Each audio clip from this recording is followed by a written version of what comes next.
O que eu acho muito legal na tua história, além da história em si da tua empresa, é que você é muito Zona Norte.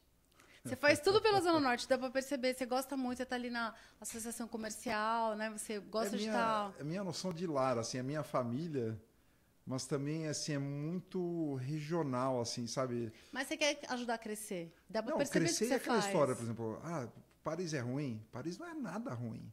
Só que Paris não tem a igreja que estudei. Então, não tem a sua Paris, raiz, né? Paris não tem os meus melhores amigos. Paris não vai ter o Mas colégio que eu Paris estudei. é bom, vai. Sim, Paris mas é assim, muito mas legal. essa memória emocional, Aham. que é onde Você eu não vai decidi querer chamar morar de lá, lar. sim. Que é onde eu decidi chamar de lar daí. Você morou lá? Eu morei em Boston fora, né? Mas assim, eu sempre... Todas as coisas que eu fiz fora foi com a intenção de voltar. Olá, pessoal. Mais um Pod Guia ZN para vocês. Como sempre, eu trago aqui um empresário da região que pode ser um exemplo não só para nossa região Zona Norte de São Paulo, mas para o Brasil inteiro.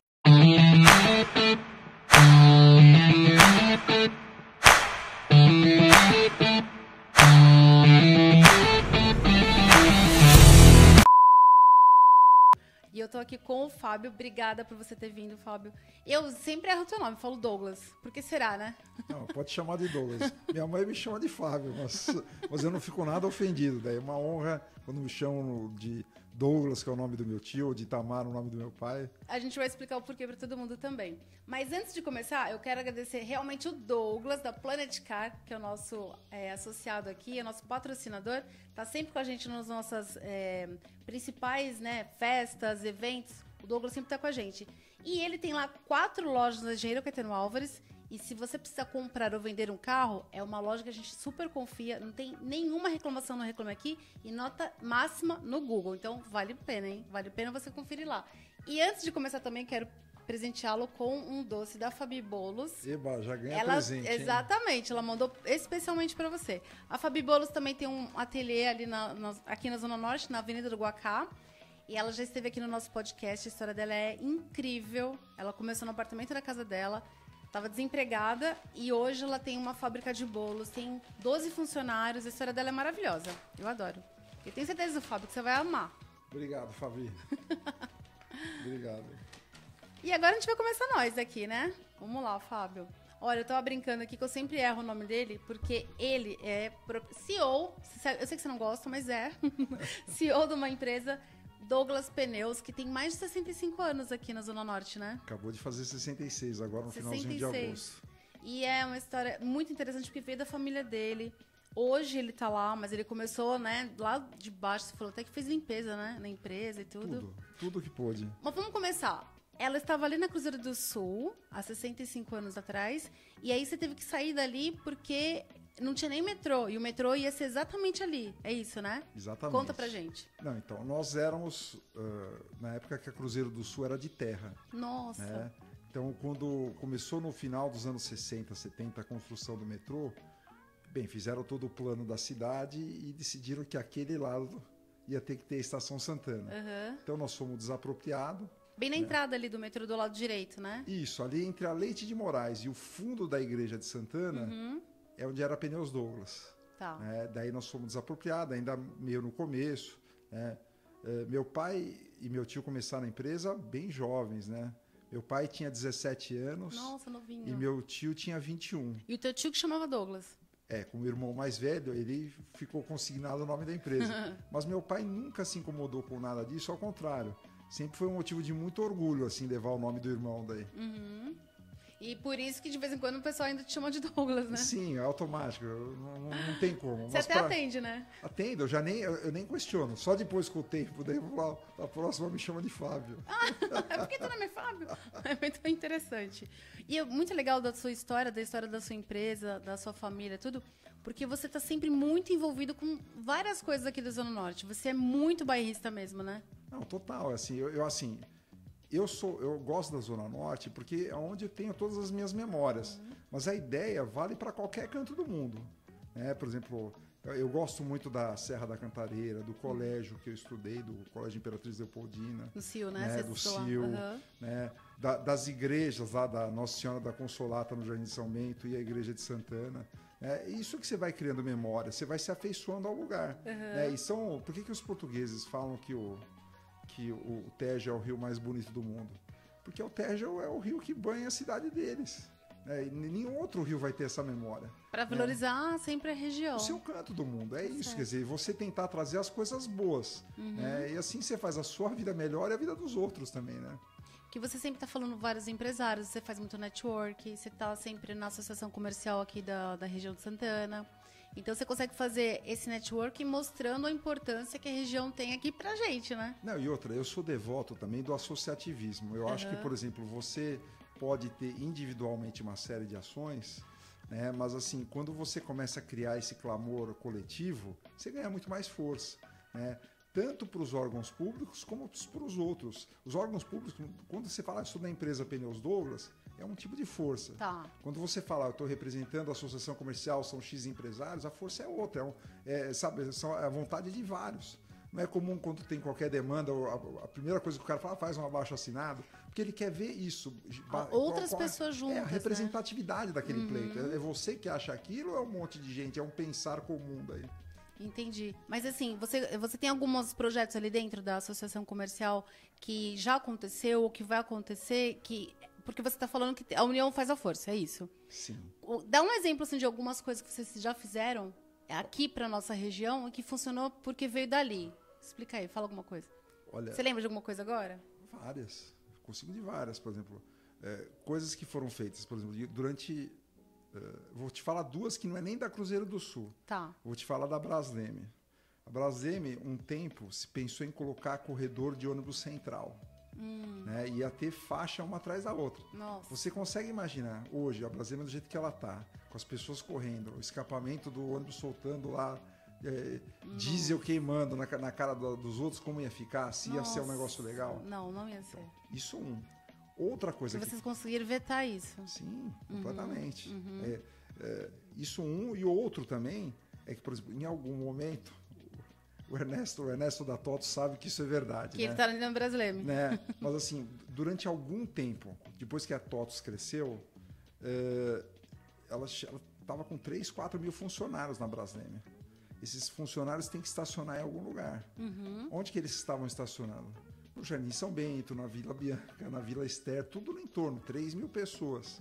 Né? E o Ernesto, junto com o Laércio e as pessoas, tinham bolado, eventualmente, fazer vagas 45 graus no meio da Brasleme, os 2 quilômetros da Brasleme.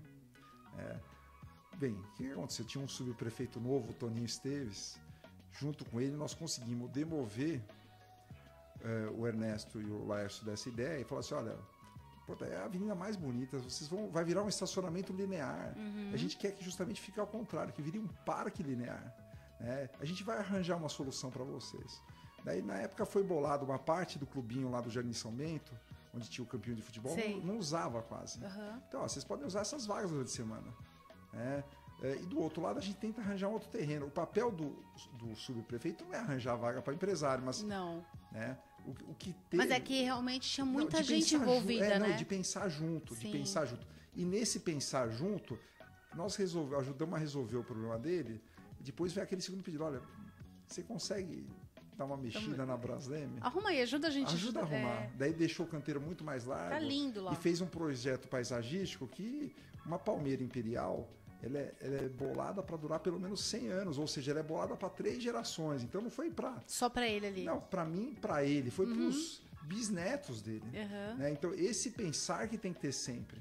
Né? E você vê, você tem dúvida que hoje um dos melhores lugares para morar na Zona Norte, na cidade de São Paulo, é naquele entorno da Brasleme? Não tem dúvida nenhuma. Mas lindo. Por conta dessas escolhas.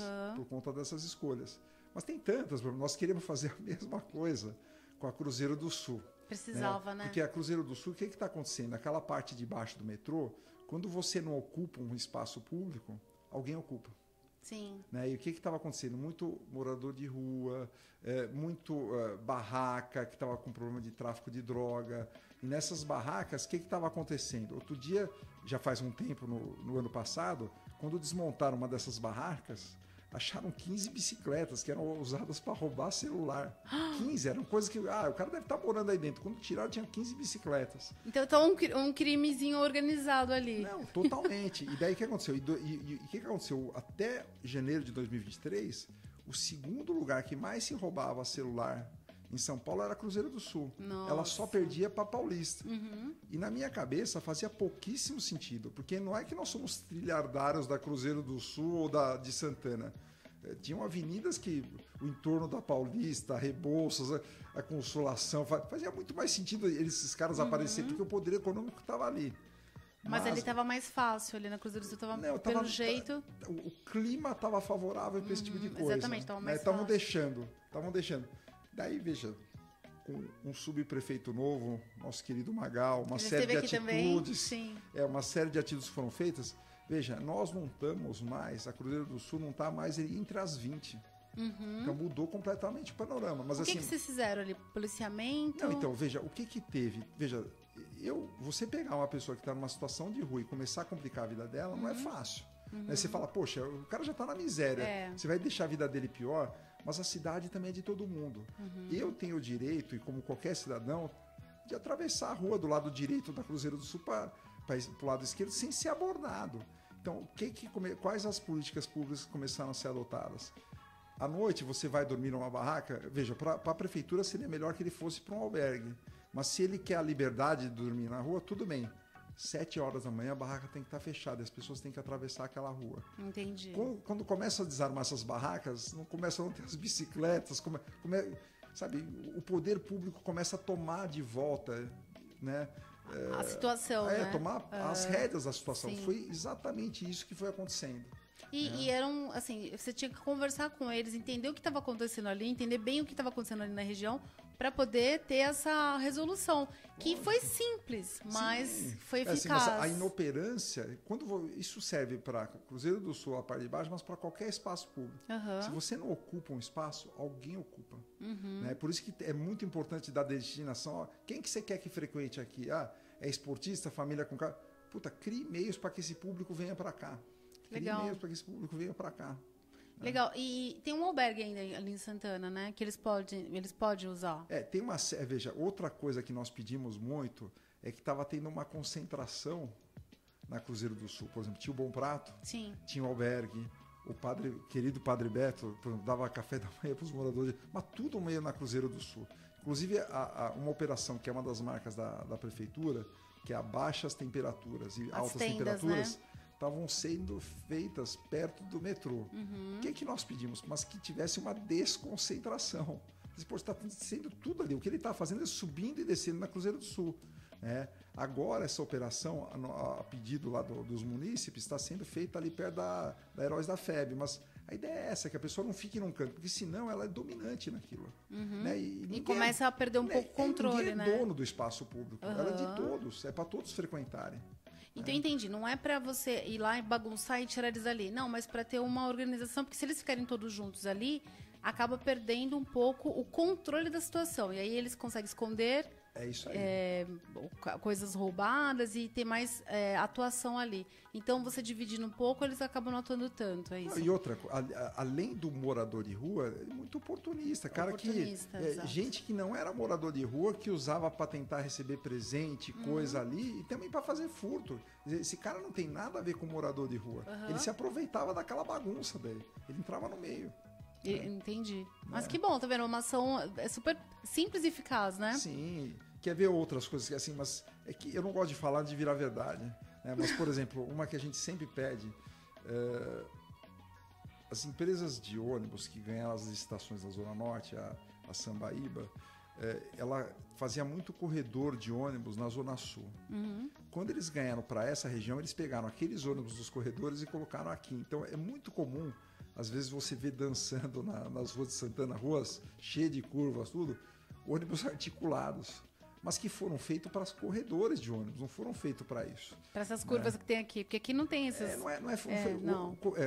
Esses articulados, eles foram feitos para corredor, não para vir à direita, segunda, esquerda, não é para isso. Então, por exemplo, e a verdade é que também o Terminal Santana é um terminal que está acuado, ele precisa ser expandido de alguma forma, mas nem por isso... Colocar ônibus articulado parado em tudo quanto é canto da região de Santana não vai adiantar, vai piorar, né? Um dos nossos pleitos é que, por exemplo, a Leite de Moraes vire calçadão. Gente, você tá falando tudo isso, mas assim, vou contar pra vocês aqui. Ele não é político, tá? Não é candidato a nada. Você só faz parte ali da associação comercial pensando no bem aqui da Zona Norte. E você tá trazendo tanta coisa legal aqui que eu não sabia, Fábio, de verdade. Assim, por exemplo, tem situações... Essa participação sua é muito grande. São coisas clássicas, por exemplo, o formato que a Cruzeiro do Sul, por exemplo, ela vem do Alto de Santana, depois ela fica plana até o Rio Tietê. A chance de alagar ali é gigante, precisa de piscinão. É na cara que precisa de piscinão. É natural, quer dizer, no final de qualquer rampa onde vai alagada. Mas é bom que vocês estão se reunindo para falar sobre tudo isso, porque eu não sei de quanto tempo você está lá na associação comercial. Putz, há bastante tempo. Ah, tem? Eu participo da Federação do Comércio também, que é uma associação até rival da associação comercial também. Perguntei até se isso não teria problema. Mas não tem, né? Não, veja, nenhum dos grupos reclamaram, assim, porque são pleitos distintos. Né? Do sindicato patronal do pessoal de pneus, tem várias frentes daí. Então, as batalhas são grandes, daí são várias. Tem sempre alguns problemas, né? Mas é legal que você tenha ideias, assim, né, junto com outras pessoas, que vão fomentando e melhorando a região, o comércio, né? Isso é bem legal. A ideia é que a gente traga, Nancy, as coisas boas para a Zona Norte. Eu estou falando de coisas públicas, mas, por exemplo, eu quero que venham os bons restaurantes, os bons hospitais, os bons colégios. Né? Nós não queremos, a ideia sempre é aquela, que a gente não quer atravessar para o outro lado do rio para ter as coisas boas. Não faz sentido você ter que andar 10, 20, 30 quilômetros. Né? A ideia é que você procure no seu entorno. Esse negócio de você querer ir num restaurante ter que andar 20 quilômetros, pô, se a alternativa tá perto... Eu vou te vender o meu negócio, né? Porque assim, quando a gente começou o Guia Zen, mas foi exatamente isso que a gente quis, sabe? Mostrar o que tem de bom aqui. Porque às vezes não é que a pessoa... não quer estar aqui ou quer, sei lá, frequentar a Zona Sul para ter o melhor restaurante e tal. Ela não sabia que tinha aqui. Eu ouço isso sempre. Quase todo dia a gente... Agora estamos ouvindo menos, mas antes a gente ouvia isso sempre. Eu não sabia que tinha isso aqui na Zona Norte, até você publicar.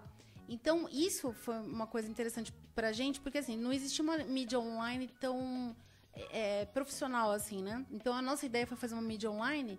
Porque tá todo mundo ali no Instagram, em sites e tudo mais, para mostrar tudo que a gente tem na região. E foi, assim, a gente abriu esse novo negócio, mas foi bom para todos os comércios, sabe? Que a gente vai mostrando. Lógico. E as pessoas não sabiam que tinham algumas coisas aqui. Precisa se conhecer. Exato. Né? As pessoas precisa se falar. Conhecer, exatamente. As pessoas precisam falar. E assim, eu tenho muito a agradecer pessoas que têm... A gente fala da associação comercial, mas... Agradecer ao Calil, que sempre tem feito muito engajamento, ao Celso Meira, a uma série de outras pessoas, o Padre Beto, uma série de outras que não tem nada a ver com a associação comercial, mas que individualmente têm feito muitas coisas daí. Não são nem políticos, né? São são empresários da região, isso. como você, né? Empresário da região. Eu também entrevistei o Diego, você também deve ter entrevistado ele lá, né? Qual dos Diegos? O que ganhou o Masterchef. Diego Saciloto. E aí ele estava falando sobre isso. A intenção dele é realmente trazer essa gastronomia mais refinada, e ele já faz isso, né? Mas ele está abrindo outros negócios aqui. Mas ele não vai sair da Zona Norte. Eu achei isso tão fantástico. Ele está abrindo... Agora vão se tornar 12 restaurantes. Mas todos aqui na região. Então, assim... É outro empresário que realmente valoriza a nossa região. Ele adora aqui. E uma das coisas que eu gosto do Diego... Você sabe como chama o grupo do Diego? Mas eu esqueci. Mozafiato. Mozafiato, isso. Você viu bem, mas ele é saciloto. O que tem a ver com mozafiato? Mozafiato é a palavra surpreendente em italiano. Você tem uma pessoa que quer surpreender do nosso lado do mundo, é o que você mais quer. É verdade. Porque se você vai no fazendo, você já vai esperando que você vai no fazendo. Quando você vai num restaurante que tem um mozafiato, que você é surpreendido, você fala, mas aqui... Isso, eu gosto até dessa ideia. Falei, Diego, é sensacional. O pai dele, seu João, acho que brigou um pouco, até tinha que ter o nosso sobrenome. Não, mas foi fantástico, fantástico. Esse grupo é realmente... Surpreendente. Eu nem sabia desse nome, hein? Não é, veja, quando você vai comer, você vai comer na sua casa. O que você quer no restaurante é serviço, você quer ser surpreendido, você quer aquela atmosfera. O nome do grupo com esse, é tudo. Não, e os restaurantes também, né? Eu te digo que tem quase uma tríade aqui dos caras que... o Edu do Bar do Luiz, do jeito dele, né? O Diego Saciloto e o Rodrigo Oliveira do Mocotó, que também tem outro cara muito emblemático. Né? Que ele batalha pela Vila Medeiros. Nossa, assim... Não, ele fala que ele é da Quebrada, ele tem orgulho de falar, e a Quebrada é a Vila Medeiros, ele não vai sair de lá, ele já falou várias vezes. É muito legal. Espero que ele vá no nosso evento. Eu espero de verdade, porque tem uma competição no evento e o Mocotó tá indo muito bem. Não, poxa, é Espero que ele demais. Né? Você já pensou... Tem também o Molina, da Pizzaria Júlia, que também traz aquela pizza maravilhosa. São ótimos. Né? Mas, pô, sei lá, são caras que são 3 aí que eu acho que são cada um do seu jeito, mas que defendem o nosso quadrado aqui. Defendem muito, eles são muito emblemáticos aí. Mas não é fantástico isso? Fantástico. E tá, eu acho, assim, eu tô sentindo que tá cada vez melhor. Eu tenho sentido isso. Quer dizer que nós estamos acertando mais do que nós estamos errando. Não, né? estamos acertando. E eu acho que, assim, esse tipo de empresário, a gente precisa reuni-los mesmo, pra gente poder conversar mais sobre a nossa região, né? Lógico. Fazer mais network com eles e tudo, pra gente poder movimentar mais. Porque, assim, o que a gente sempre fala no Guiazene? Gente, compre do comércio local. Faça negócio com o comércio local. Então, faça serviços aqui, procurem atendimento médico aqui. Claro que tem que estar bom, né? Mas essa ideia, essa movimentação que a gente pode estar falando de um ou de outro daqui, para que as pessoas continuem aqui, né? O do Mocotó que me impressiona, pensa o seguinte, o Brasil é uma das maiores agronomias do mundo. Também é uma das maiores pecuárias do mundo. Mas você, quando pega o seu carro para comer, você vai atrás do italiano, do japonês, não é? Então a gente tem que tentar valorizar também a culinária brasileira, a culinária regional, o mineiro, o nordestino. Você pegar a proposta do Mocotó? Do Mocotó, do Rodrigo, de gourmetizar uma comida que era tida como segundo a régua, nossa, isso é fantástico, tudo fantástico, né? E tem tudo a ver com o Brasil. Tem tudo a ver com o Brasil, você valorizar o seu canto do mundo.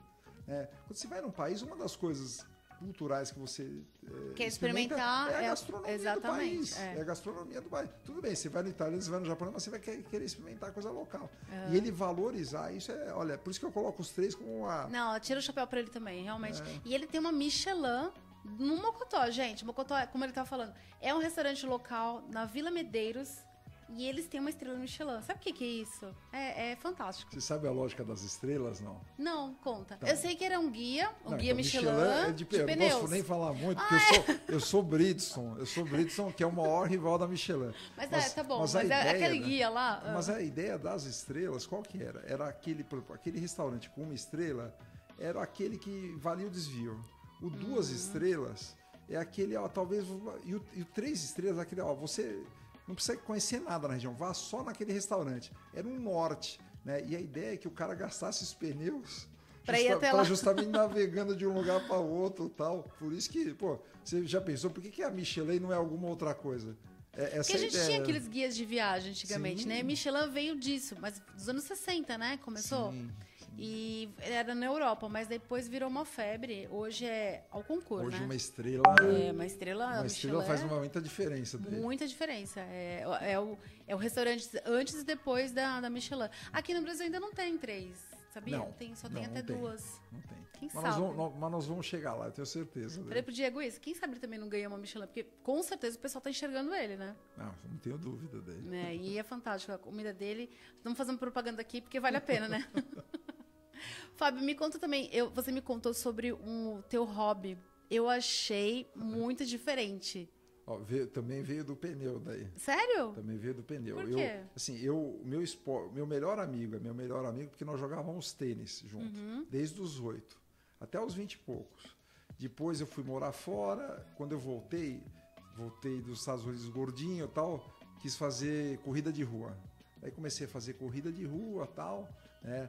E bem, eu sei que na metade dos anos 2000, a gente sempre trabalhou com muita mercadoria. Nós chegamos a ter 300 mil pneus em estoque. Nossa! Hoje tem menos, faz menos sentido ter... Né, uma parte de ter tanto estoque assim era por causa da inflação. Mas quando nós íamos negociar em grandes redes de supermercado, como Carrefour, Extra, Walmart... Que você é distribuidor dessas grandes redes, né? Nós somos distribuidor Bridgestone nessas redes durante muito tempo. E todo final de semana tinha jornal nacional, sexta-feira, né? E esses tabloides eram caríssimos. Né? Falei, poxa, mas não sai nem meu nome, sai o nome deles. Deixa eu trazer alguém da fábrica para pagar essa conta. O rapaz da fábrica que eu trouxe para me ajudar nas negociações, esse cara era apaixonado por montanha. Né? Então, e aquela história, quando alguém começa a falar com paixão de alguma coisa... Você fala, nossa, esse negócio é interessante. Não, não tem aquela história de quem carrega flores fica um pouco do perfume na mão? É meio igual. Você fica um pouco da paixão do outro, entra um pouco em você. Daí ele falou tanto, até que uma hora ele falou, meu, quer saber? Você vai comigo. Treina um ano, nós vamos subir o Aconcagua junto. Onde fica? O Aconcagua é a montanha mais alta do Ocidente. Fica nos Andes, Meu Deus. mas fica 100% na Argentina. Fica na Argentina. São quase 7.000 metros. Nossa. Falei, poxa, eu acho que eu tinha que subir o Pico do Jaraguá antes, não tinha? Essas coisas não é uma escala. Você tá bem de moto? Não, poxa, não dá. O Aconcagua é uma montanha que você demora 20 dias para subir. Deus do céu, coragem. Eu cheguei a pegar, imagina, eu peguei menos 36 no Aconcagua. Você não se arrependeu na hora que você estava lá? Ah, não. Não? Não, porque assim, isso constrói você. Assim, veja, eu sempre me senti uma pessoa privilegiada, né? Tive saúde, meus pais me deram muitas coisas. Eu nunca passei fome e eu nunca fui para a guerra. Mas essas situações forjam uma pessoa. Ah, tá. A pessoa passar uma situação de dureza, de não ter o que comer, ou não sabe se vai viver... O cara, sabe... É tenso demais, não, né? é uma vitória o cara todo dia. Então, quem tem algum recurso, ele começa um pouco atrás, porque ele não passou por uma experiência dessa. A pegada dele não é tão no estômago que nem um cara que passou por isso. Quando eu entro em montanha, é o meu jeito de me provocar nisso. Porque lá você realmente passa fome, você não sabe se vai durar o dia seguinte. Meu Deus. Mas daí eu acho que você volta mais resiliente. Você volta com uma pegada, valorizando tudo. Você sobrevive. Eu sobrevivi a uma avalanche. É como se você estivesse ali naquele programa No Limite, é isso? Sim, você sobrevive à situação, você fala, poxa, se Deus me permitiu estar vivo aqui, é porque Ele tem alguma expectativa de mim. É que fica muito... Você vai pro seu interior, né? E você fala, puta, então eu preciso significar isso. Então, Entendi. se Ele achou que eu tenho que ficar meia hora a mais aqui, fazer essa meia hora render bastante. Que loucura! Mas aí você me falou que depois você começou, isso lá meados de 2000 e pouco, e você depois viajou muito, fez várias montanhas, né? Tem vários projetos. Tem um que chama Sete Cumes, que são as 7 montanhas mais altas de cada continente. Eu fiz uma parte disso daí, depois eu não tinha mais interesse, mas eu fui para o campo base do Everest. Mas você não está fazendo mais? Faço. O ano que vem, Você meus amigos me convenceram a ir para a Islândia o ano que vem. Falei, vocês querem entrar em vulcão? O que vocês querem fazer? Meu Deus do céu. Então nós vamos fazer uma trilha, se der tudo certo, viu, Aulos? Nós vamos lá para a Islândia ano que vem. Mas já fiz na África, no Kilimanjaro, já fiz lá no Yosemite, o Half Dome, fiz Elbrus na Rússia, o Mont Blanc na fronteira da França com a Itália. Deve ser tudo gelo. Tem de tudo, assim. Eu vou te falar aqui. Essa da Rússia, puro gelo. Puro gelo. E é na fronteira com a Geórgia. Mas hoje, uma das coisas que eu tenho feito muito a montanha é na Serra do Mar. Por quê? Porque assim, eu acho delicioso você fazer um monte de esporte, em algum momento você colocar uma sunga, entrar no mar, alguém bater palma e falar, seu Fábio, seu peixe está pronto. Daí você tem aquela tranquilidade, né? Nossa, aí é tudo. Você faz, imagina, você anda, chega de volta da trilha 3 da tarde, entra no mar e alguém te chama pro almoço, né? À beira do... Putz, isso é tudo. Mas a minha montanha é a Serra da Cantareira. Você já fez também? Eu fiz um projeto uns anos na pandemia que há muito tempo eu queria, mas eu tinha um pouco de receio, que era atravessar a serra inteira. Sair de Guarulhos e chegar até o Pico do Jaraguá. Faz uma trilha com São várias trilhas, pessoas. São várias trilhas, mas qual que era o meu maior receio? Não era nem de bicho, de nada disso. Era de violência urbana. Porque tem um trecho ali que você passa atrás de favela, que é muito próximo da favela. E fundo de favela, você vai ter droga, desova de cadáver. Mas na pandemia, como ninguém sai de casa, eu tentei. E aí deu certo. Aí eu consegui fazer a serra inteira. Caramba, você já fez então? Já fiz. A Serra da Cantareira inteira. Foi bem legal. Foi bem legal. Então eu falei, é muito diferente o hobby dele. Mas você continua fazendo então? Continua. Assim, as coisas mais desafiadoras, eu acho que eu já fiz. Eu acho que eu não sei se eu posso mais. O Everest também? O campo base do Everest, né, o ano que eu fui para o Everest, foi um ano... Aquele ano e o ano seguinte não teve cume de ninguém. Por quê? Não sei se você sabe como o Everest ele começa no banco, não sei se cheguei a te falar isso. Não. Um cume do Everest custa uns $200 mil, né? Então começa no banco. Para você fazer o cume do Everest não é soltar privado, você precisa pagar o negócio. Entendi. Né? e você precisa pelo menos ficar 2 anos em cima desse projeto, fazendo outras coisas. No ano que eu fui, todo começo de temporada, os Sherpas, eles vão facilitando o caminho das pessoas. Então eles vão colocando escadas, cordas. Quando eles chegam no cume do Everest, aí é aberta a temporada. Mas ele te facilitou a vida, né? Tinha um buraco, ele colocou uma escada, colocou uma corda para você ir rápido, porque o terreno é instável. Daí, naquele ano, essas pessoas sofreram uma avalanche e morreram todas. Meu Deus! Daí o governo do Nepal falou assim, olha, infelizmente esse ano quem pagou perdeu. Não vai ter temporada de... E eu estava chegando no campo base ainda. A minha ideia nem era subir ali, né? Mas o que acabou acontecendo? Coisa de gordinho, né? Tava no campo base e falou assim, olha, indo para o campo 1, os americanos estão desmontando o acampamento, eles estão dando comida. Falei, nossa, a comida de americano deve ser uma delícia, né? Deve ter tibone, cappuccino, deve ter um monte de coisa. Uma parte do meu grupo quis ir lá comigo. Outra quis voltar, falou, ó, o objetivo era o campo base, vamos embora. Mas nós fomos lá, almoçamos com os americanos, tal.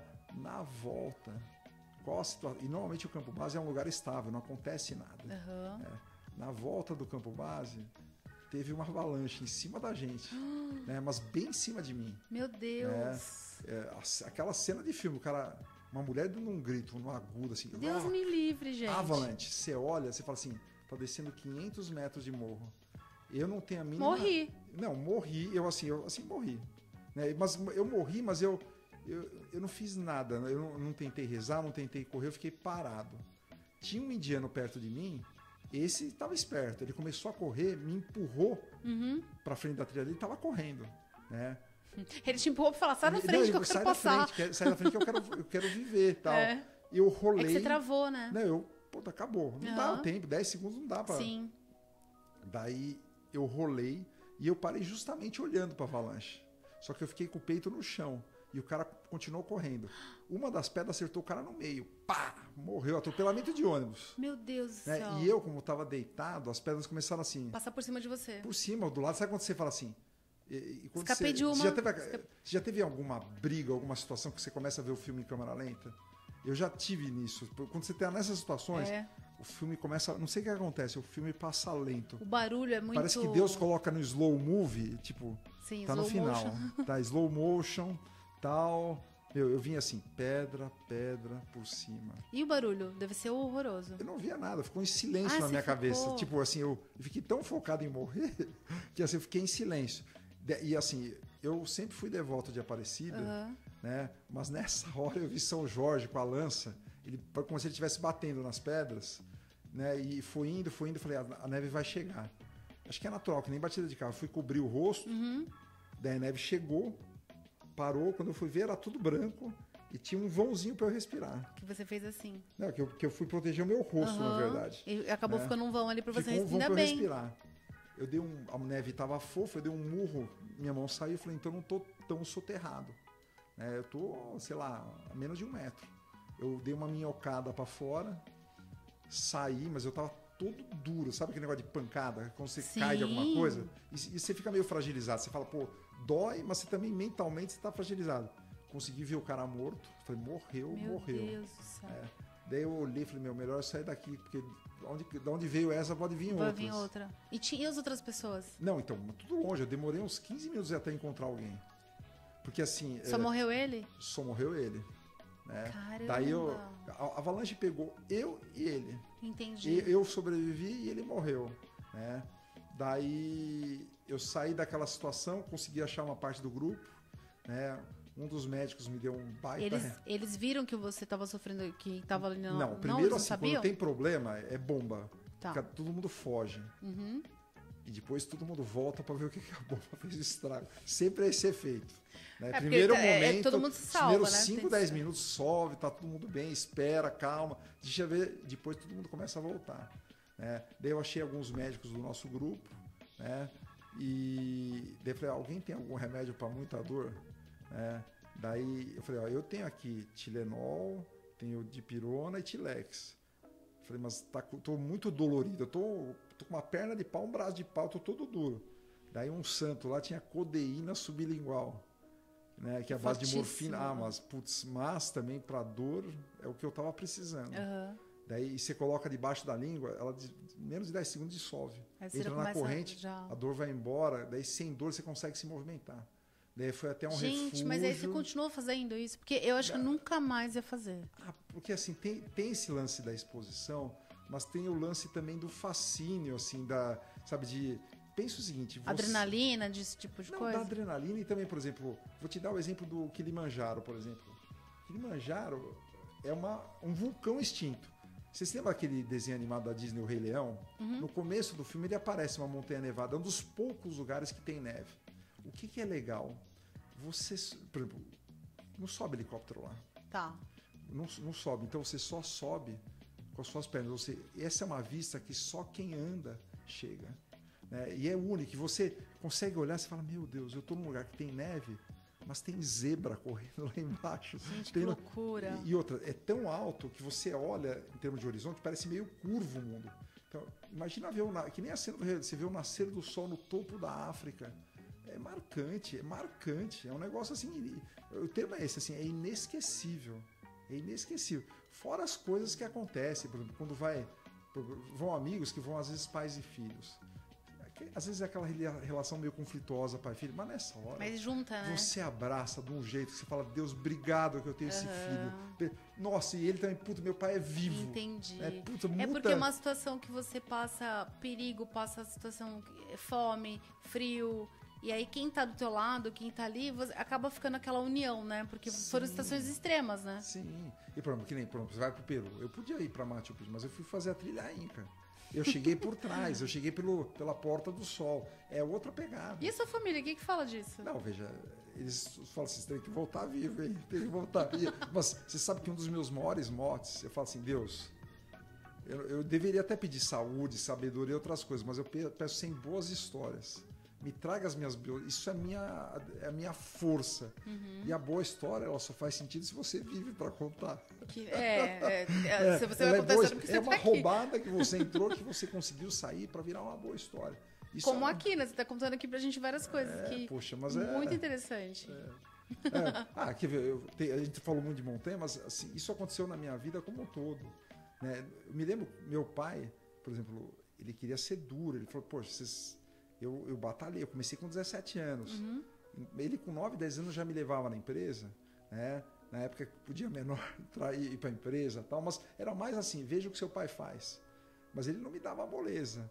Ele pegava e falava assim, ó, teve uma vez ele chegou assim, ó, você vai descontar, 10 anos, ele chegou, ó, você vai descontar essa duplicata em Santos. Eu falei assim, pai, só uma coisa, assim, o que é descontar duplicata? Não, você vai ter que dar um cheque, ele vai te dar um cheque no mesmo valor, você vai ter que conferir, talvez já se está assinado, tal.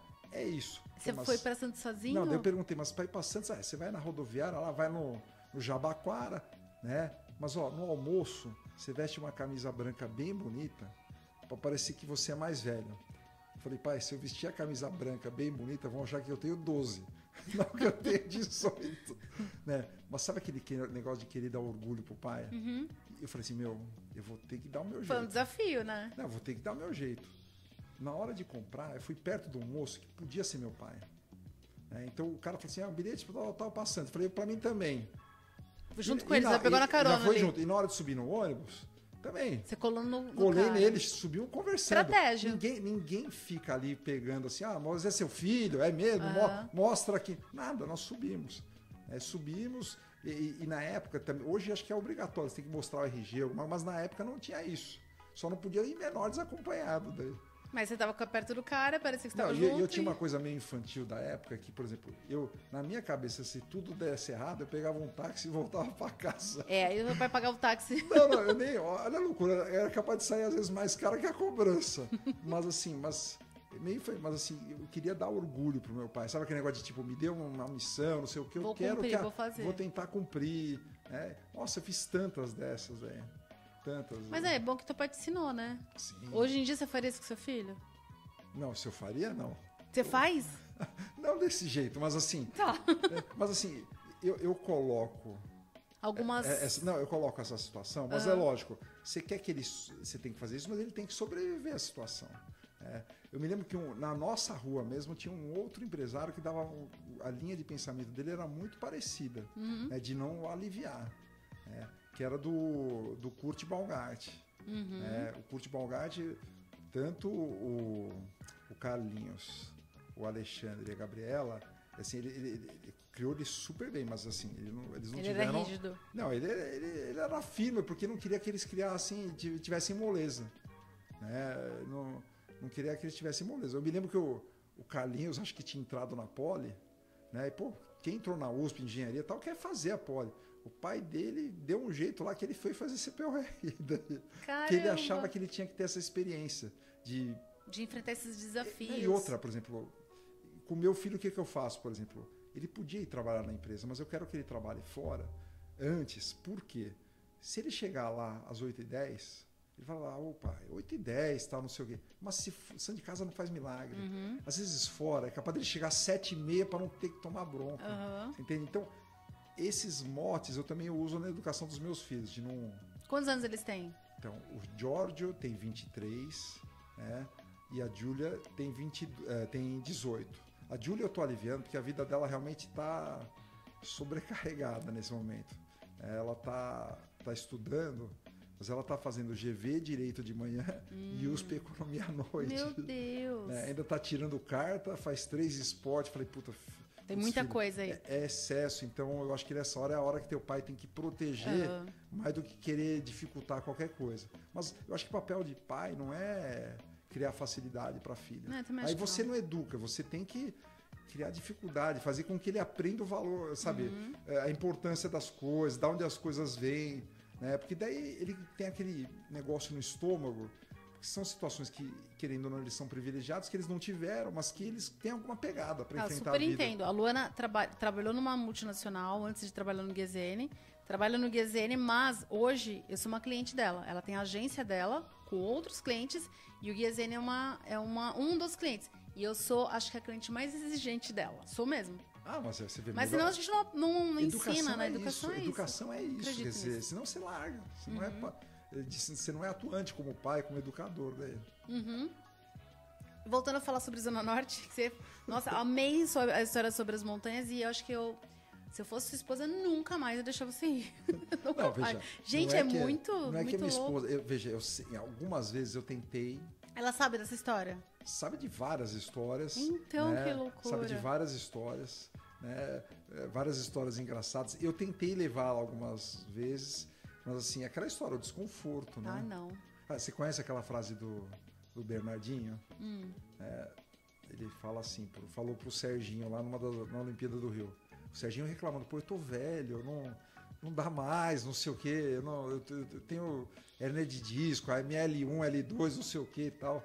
Ele virou pro Serginho e falou, Serginho, aos campeões o desconforto. Se você querer mais que os outros, é o jeito. É o jeito. Mas aí, voltando a falar de Zona Norte, você fez esses dias aí um treinão. Isso. Pra que era? Veja, toda comemoração da empresa, os funcionários sempre pedem para fazer churrasco.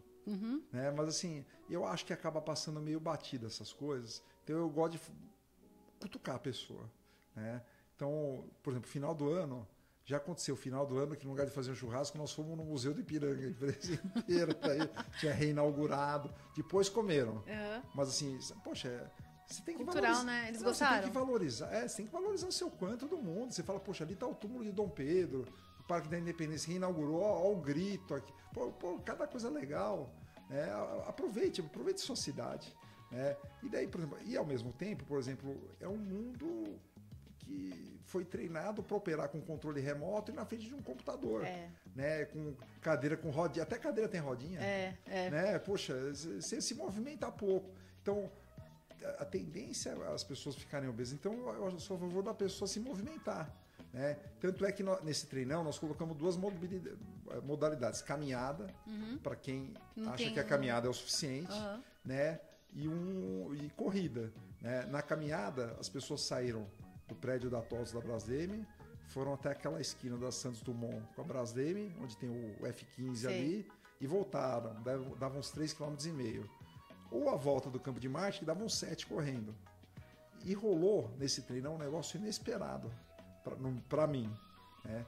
Que um dos participantes era um pai com um filho cadeirante e o pai empurrando. Só que eu não sei por que cargas largas, depois de uns 600 metros o pai estava cansado. Né?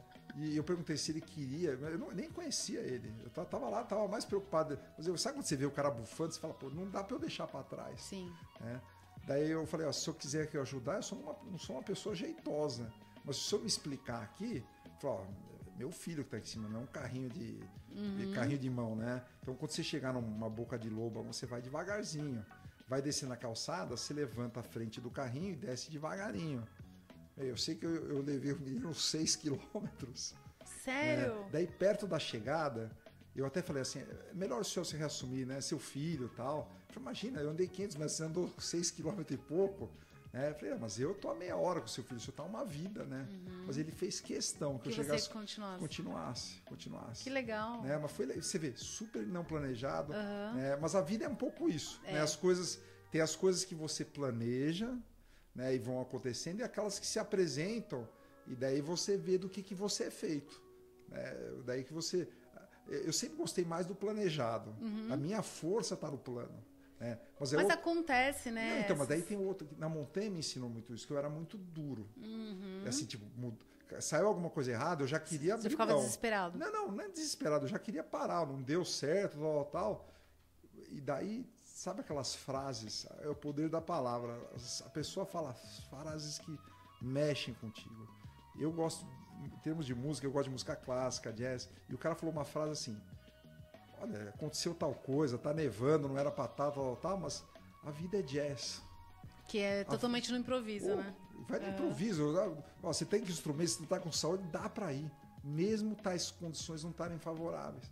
Né? E eu comecei a adotar isso. Eu comecei a lidar um pouquinho melhor com o improviso depois dessa frase. Comecei a aceitar. Como é que é? A vida é um jazz? A vida é jazz, é um pouco de improvisa. É sabe, o cara dá uma batida, o outro faz não sei o que e tal. E vai indo e acordando e dá pra tocar. E dá pra tocar. Fica lindo. Né? Muito legal, adorei essa frase. Fábio, adorei conversar com você. Eu sabia que ia ser muito bom, você tem muita história. A gente já tinha conversado outras vezes. Gente, eu não falei pra vocês que a gente ia trazer empresários aqui da região que realmente fazem a diferença? O Fábio é um deles, faz a diferença. Tem muito network, você ajuda bastante na Zona Norte, levando o nosso nome por aí também. Parabéns, sua empresa também é uma empresa idônea, tem muito tempo. Pra quem não sabe, ele tem uma empresa que é de pneus, que chama Pneus Douglas. Então, mulher, eu fui lá, vi como vocês atendem. Então, eu não entendo nada de pneus. Se eu levar lá, eu tenho certeza que eu vou ser super bem atendida e idoneamente, né? Essa é a ideia. Por exemplo, também outra coisa que tem, por exemplo, a minha geração e a geração anterior à minha era fã de carros. Os caras lavavam o carro na frente da casa. Hoje, se o cara lavar, é capaz de ser roubado.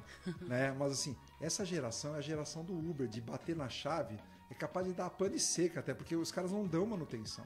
Então, o que você tem que prestar? O cara às vezes vem se queixar de alguma coisa, mas você, como médico, você tem a obrigação de olhar ele como um todo. Eu falo assim, você pode querer fazer ou não, mas eu tenho que te mostrar como o seu carro tá, já que você não olha. Sim. Já que você não olha. Aí você faz aquele check-up. Não, e correto. Assim, o que você usa muito a matemática. Você fala, eu acho que o seu pneu tá careca. No nosso caso não existe isso. Por exemplo, abaixo de 1,7 milímetros. Zona de troca total. Você pode ser multado, o carro pode ser levado embora. Entre 1,7 e 3 milímetros é a zona de troca. É aqui que você tem que fazer a troca. Mais que isso, você troca se quiser, mas seu pneu dá para rodar. A gente tem que usar esses critérios matemáticos. Isso serve para freio, para tudo. Porque daí você não acha nada. Você explica, apresenta a situação para o cliente e ele decide daí. Você pode voltar depois para fazer, sim, né? Sim. Legal. Então é isso, Fábio. Obrigado por ter vindo. Obrigado, muito obrigado você. mesmo. Depois eu vou colocar também, você tem um podcast, chama Cast Zene. Zencast. As redes sociais da empresa é @pneusdouglas.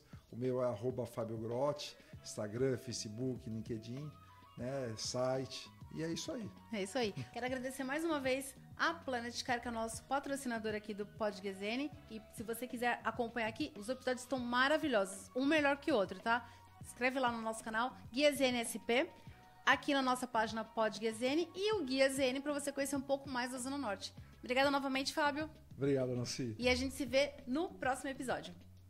Tamo junto, né? Porque é isso, Sim. a gente quer fazer com que a Zona Norte cresça. Sim. E, gente, se vocês gostaram desse episódio, eu quero que vocês acompanhem aqui o Guia ZN, tá? Aqui no YouTube, Guia ZN SP. Se inscreva aí pra você não perder nenhum episódio. Lá no Instagram também, o Guia ZN. E aqui, o Pod Guia ZN. Mais uma vez, obrigada, Fábio. Eu espero vocês no próximo episódio.